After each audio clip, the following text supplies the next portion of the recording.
Friends, welcome. हम discuss कर रहे हैं यूनिट 3 और उसके क्वेश्चंस। तो चलिए आज का क्वेश्चन हम स्टार्ट करते हैं।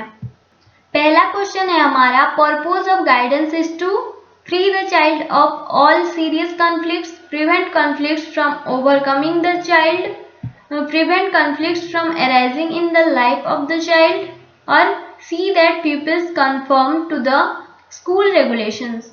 तो इसका सही आंसर है option number B, prevent conflicts from overcoming the child. Guidance का पर्पस यही है कि चाइल्ड के आने वाले लाइफ में जो भी कॉन्फ्लिक्ट्स होते हैं उसको प्रिवेंट करना। नेक्स्ट है, the key advantage of using group counselling over individual counselling is confidentiality, social interaction, peer exploration of issues, less fear of speaking about emotions।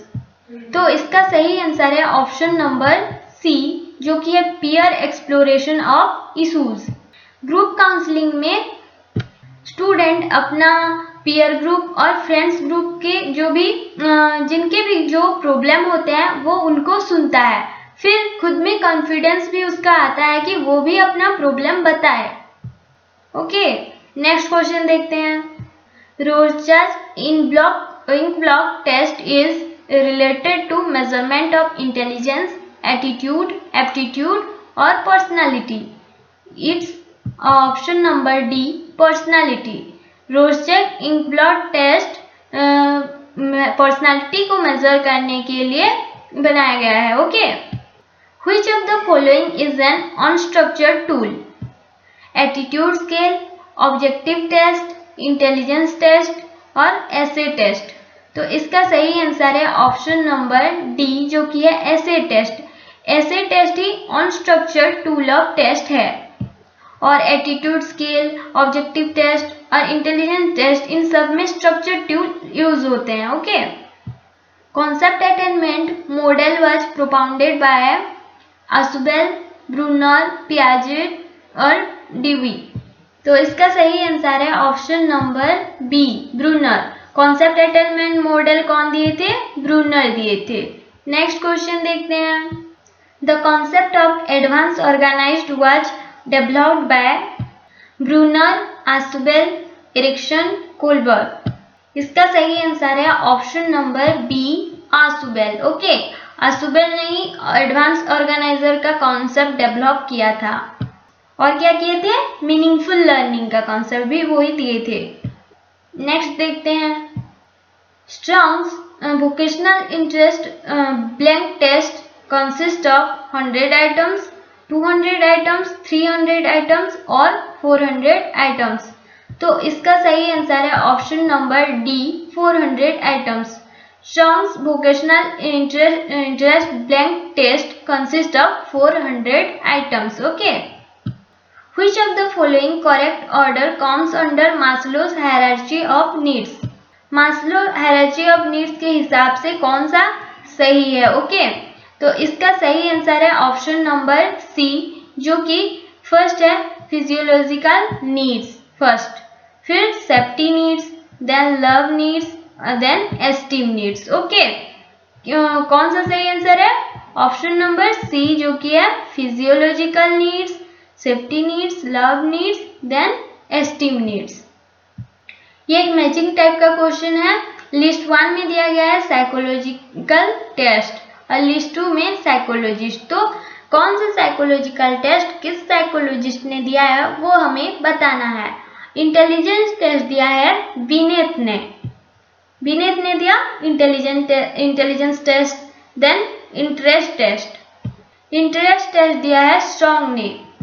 Okay, next है पर्सनालिटी टेस्ट दिया है रोस्टेज ने। Okay, creativity test दिया है Torrens ने। Psychology के under में बहुत सारे थ्योरीज और बहुत सारे इंटेलिजेंस, इंटरेस्ट और पर्सनालिटी, क्रिएटिविटी, एप्टीट्यूड सबके टेस्ट सब हैं और उनके प्रोपाउंडर भी हैं। तो हमें सबको जानना बहुत जरूरी है। ठीक है, और चलिए चलते हैं next question. Identity versus role confusion is a characteristic of childhood stage, adolescence stage, infancy stage और अर्ली चाइल्डहुड स्टेज। तो इसका सही आंसर है ऑप्शन नंबर बी जो कि है एडोलेसेंस स्टेज। एडोलेसेंस स्टेज में आइडेंटिटी वर्सेस रोल कंफ्यूजन आता है और ये थ्योरी किसने दी थी? एरिक एरिक्सन ने। Okay, the book learning the treasure with in is authored bye J.S. Rajput, N. Beneath, J. डेलर्स और J. हलक। तो इसका सही आंसर है ऑप्शन नंबर सी जो कि है J. डेलर्स। J. डेलर्स ने कौन सी बुक लिखी थी? Learning and the treasure with in.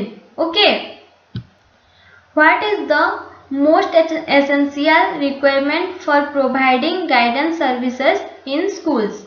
Guidance and counselling rooms और standardized test for appraisal of students और टाइम और professionally qualified and adequate trained personnel. तो इसका सही आंसर है ऑप्शन नंबर डी जो कि है प्रोफेशनली क्वालिफाइड और ट्रेंड पर्सनल का जरूरत होता है जब हम स्कूल में गाइडेंस सर्विस प्रोवाइड करते हैं। ओके, नेक्स्ट क्वेश्चन देखते हैं। What does the counsellor do in the observation for recording and observation for rating? In observation for recording, the counselor acts like a versatile camera. In observation for recording, the counselor records everything unmindful of the distraction caused to the client. Third है, in observation for rating, the counselor does not observe the client while indulged in rating. Fourth है, in observation for rating, the counselor judges and rates the brain while still observing the client. इनमें से हमें बताना है कि कौन सा दो स्टेटमेंट सही हैं। तो इसके दो सही स्टेटमेंट है। पहला जो कि है in observation for recording the counsellor acts like a versatile camera. Counsellor क्या करता है? एक वर्सटाइल कैमरा की तरह वर्क करता है। नेक्स्ट हमारा सही है ऑप्शन नंबर 4 जो कि है in observation for rating the counsellor जजेस and rates the brain. Okay, client का ब्रेन और उसका माइंड को जज करता है counsellor while still observing the client, उसमें वो ऑब्जर्व करता है। तो ये है ऑब्जर्वेशन का काम observation for recording and observation for rating में। Okay, Why is the interview considered the best tool for assessing the gravity of the client's problem? क्यों इंटरव्यू को बेस्ट टूल माना जाता है क्लाइंट के प्रॉब्लम को एसेस करने के लिए? The face-to-face contact between the counselor and the counselee is known as the counseling interview. It helps to get first-hand information about the client and his problem. और सी में है it is very easy to organize and conduct an interview with the client or the interview can be videographed. तो इसका सही answer है option number B. Okay, it help to get fast and information about the client and his problem. Client के बारे में real information मिलता है और उसके प्रॉब्लम के बारे में हमें उससे ही जान के और अच्छे से जान पाता है काउंसलर। ओके, और काउंसलिंग के प्रॉब्लम को समझ पाता है। तो आज के लिए बस इतना ही। आई होप ये वीडियो आपके लिए बहुत हेल्पफुल हुआ होगा। Thank you. Like and subscribe जरूर कीजिएगा। Thank you.